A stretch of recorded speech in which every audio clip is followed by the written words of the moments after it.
apa itu akhlak, sehingga nantinya mudah untuk kita memahami secara mendalam dan mengamalkan.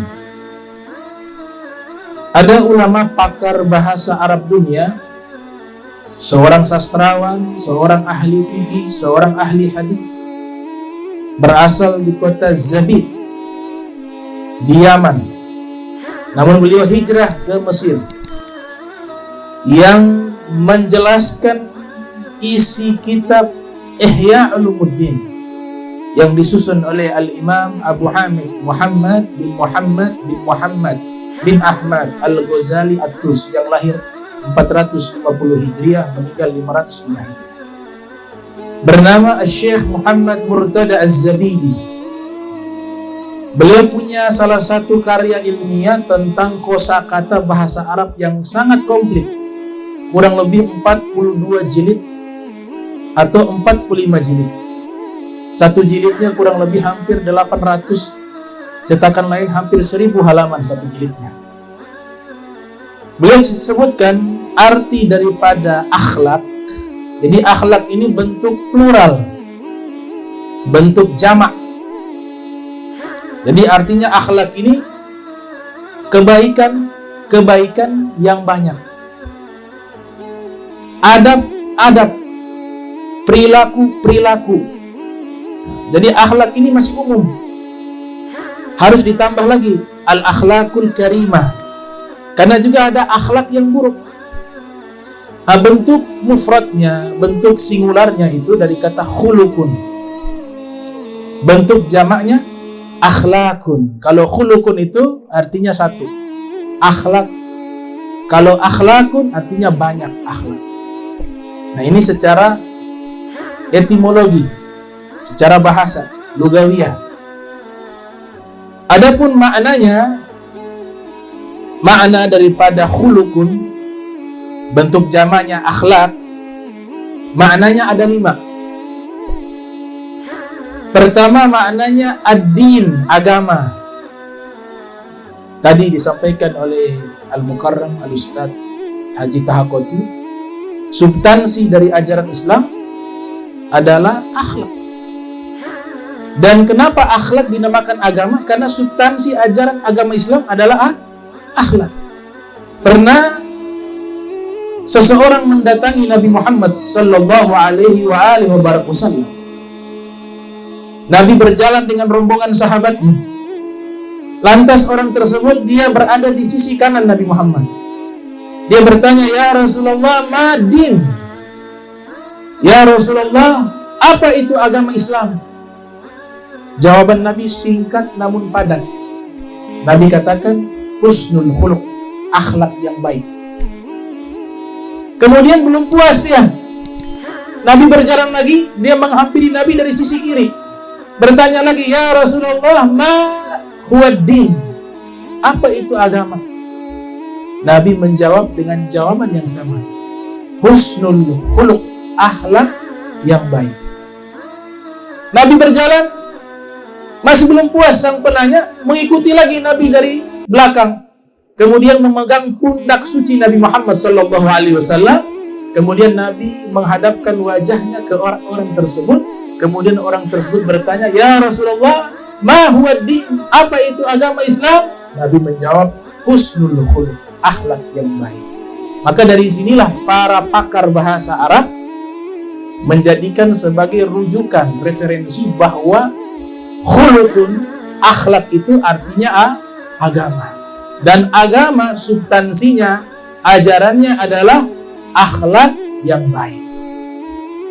Makna kedua, muru'ah.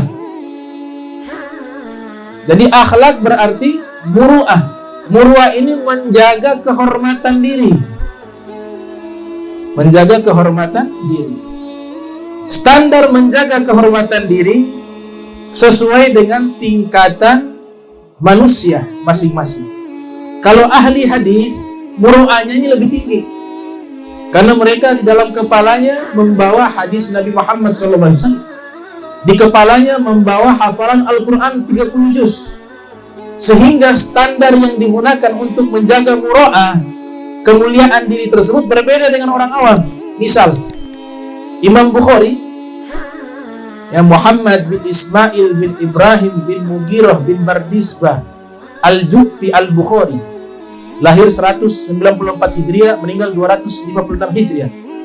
Beliau lahir di kota Bukhara di Uzbekistan.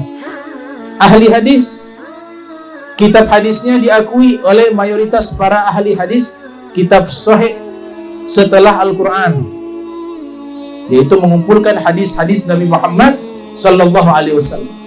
Imam Bukhari pernah menghapus satu hadis yang telah beliau dapat, padahal para periwayatnya seluruhnya menurut beliau thiqat, kuat, terpercaya, soleh, hafalannya kuat, orang Islam, kemudian terpercaya, kemudian ahli ibadah, kemudian tidak pernah bohong. Semua standar ini sudah terpenuhi. Maka Imam Bukhari memasukkan hadis tersebut di dalam kitabnya. Ternyata ketika sudah ditulis di dalam kitabnya, dia pulang, kebetulan lintas di rumah orang yang meriwayatkan hadis tersebut.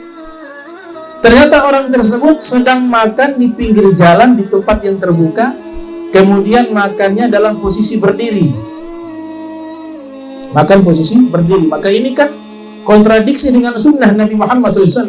Apa yang dilakukan? Padahal orang tersebut orang soleh, ahli ibadah, punya intelektual, kecerdasan, hafalannya kuat, tapi dihapus oleh Imam Bukhari. Kenapa?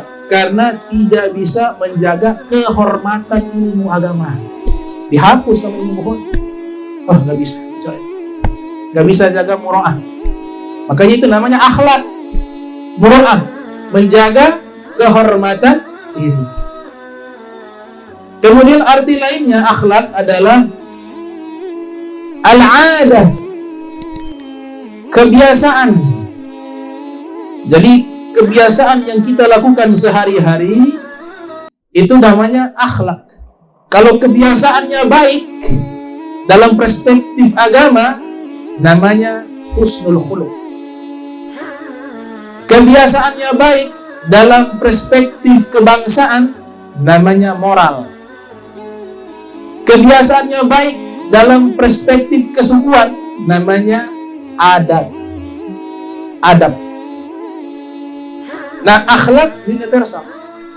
Kalau sudah berakhlak dengan perspektif agama, maka dia akan masuk kepada adab, kepada moral, kepada tradisi yang baik, semua masuk di dalam akhlak. Tapi kalau adab dan moral belum tentu masuk kepada akhlak yang baik. Contoh, nah ini saya alami sendiri. Ketika ada di Hadramaut di Yaman tahun 2006, permisinya orang Indonesia, permisi, siloloa, tabea, ya mirip-mirip kalau Indonesia. Tapi kalau permisinya orang-orang Badui yang ada di Yaman, orang-orang Badui yang tinggalnya di pedalaman padang pasir, permisinya dorong kepala. Bagi mereka adab, bagi kita kurang ajar. Ya. Lagi duduk, ya begitu kepala kita didorong ke kanan, ke kiri, sampai kadang-kadang kopiah terlepas. Bagi mereka sopan, tapi bagi kita tidak sopan. Kenapa berbeda? Karena adab sesuai dengan tempat tinggal. Nilai kebaikan standarnya berlaku sesuai dengan tempat tinggal. Tapi kalau akhlak yang baik dibawa oleh Nabi Muhammad sallallahu alaihi wasallam, kemanapun kita berada pasti baik.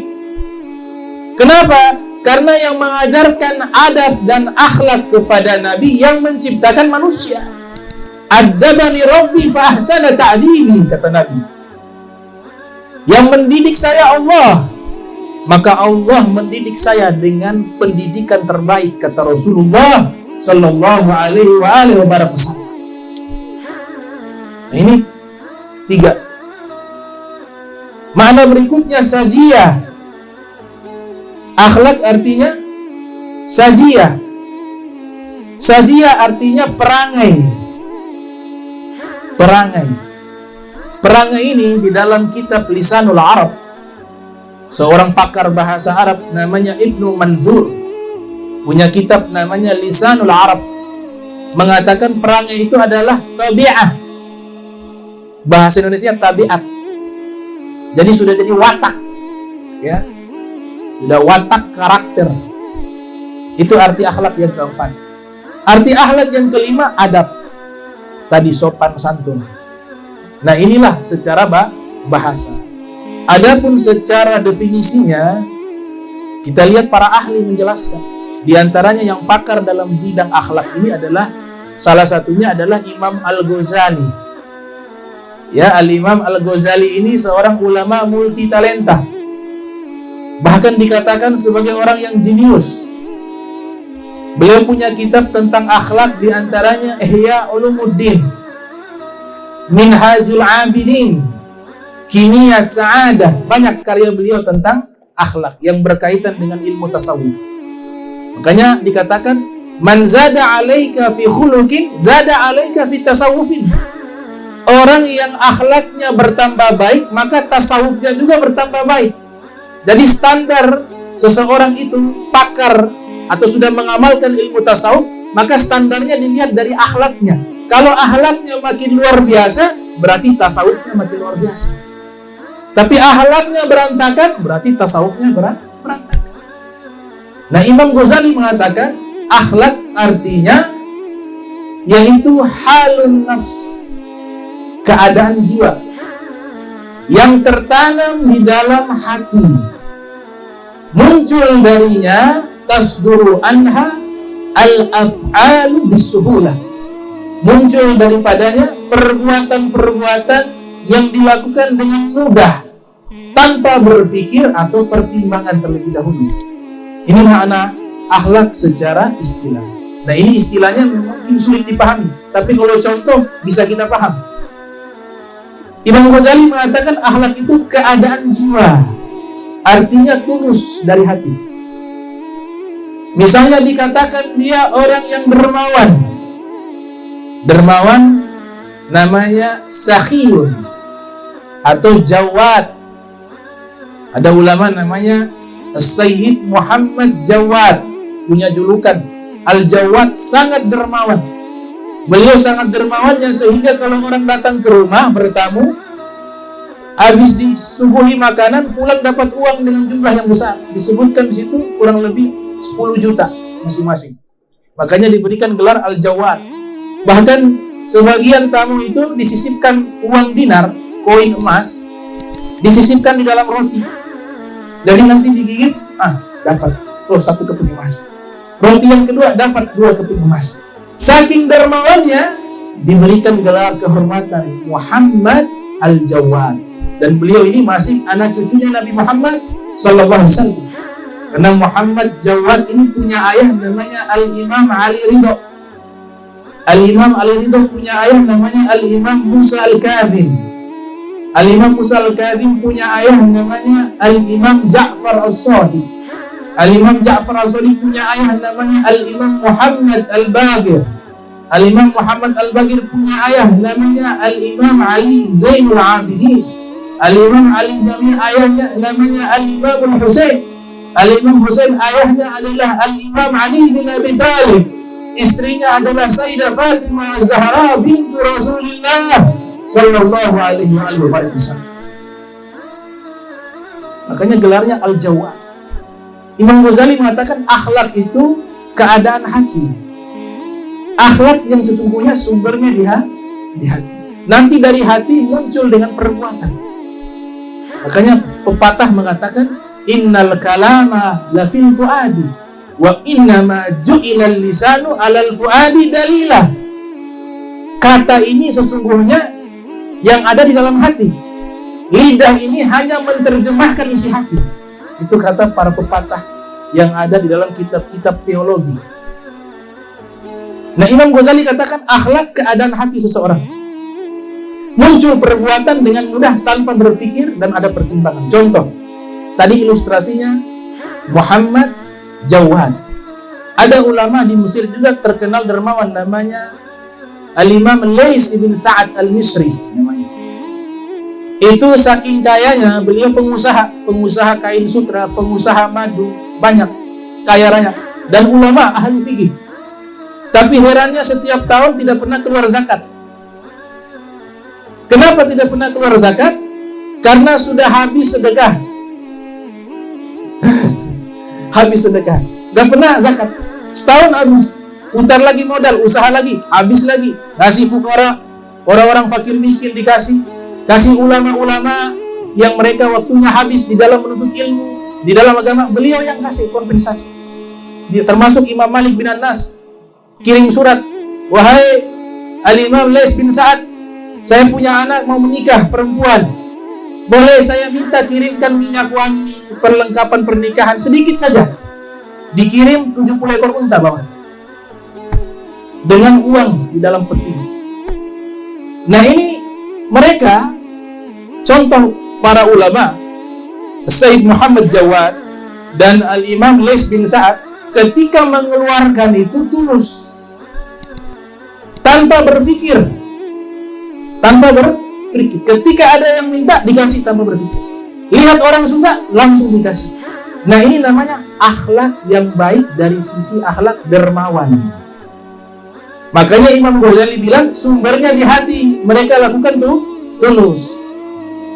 Berbeda dengan orang yang masih ada perhitungan dan masih berpikir. Misalnya uang di saku ada 200.000 atau 300.000. Kasihan ada orang tua datang jauh dari Halmahera, kasihan belum makan, datang, belum makan misalnya, atau Ustadz saya belum makan, minta uang untuk makan. Oh iya, sabar ya, dibuka ya 300.000. Besok mau beli ini nanti beli susu anak ini. Nah ini, wah dia perhitungan dulu, masih berpikir dulu, sampai 3 jam baru diputuskan ini 100.000. Nanti sudah makan 1 bungkus kembalinya, kasih kembali. Nah ini bukan akhlak. Kenapa? Walaupun dia kasih, masih banyak mikir. Kalau orang yang sudah berakhlak dermawan, tanpa dia pikirkan, dia buka dompet, ada orang yang ambil. Minimalnya sudah dikasih, orang pergi, ya Allah kita kasih semua. Nah ini namanya akhlak yang baik. Jadi tidak mudah, akhlak itu tidak mudah. Karena akhlak itu, akhlak yang baik, dia terikat dengan keikhlasan. Dan Nabi Muhammad SAW, apa yang beliau lakukan, yang kita lihat dan tertulis dalam kitab-kitab sejarah dan kitab-kitab hadis, itu menggambarkan keadaan hati beliau. Tidak ada yang berubah, sama. Yang zahirnya dan batinnya sama. Tapi kalau kita belum tentu. Memang zahirnya yang kadang-kadang kelihatan baik, tapi hatinya bisa saja tidak sejalan dengan yang zahir. Maka belum dikatakan akhlak yang baik. Tapi lumayan, pahalanya dapat berbuat baik, walaupun dalam hatinya ada pertentangan. Ini akhlak. Jadi kurang lebih sudah paham ya makna daripada akhlak yang baik.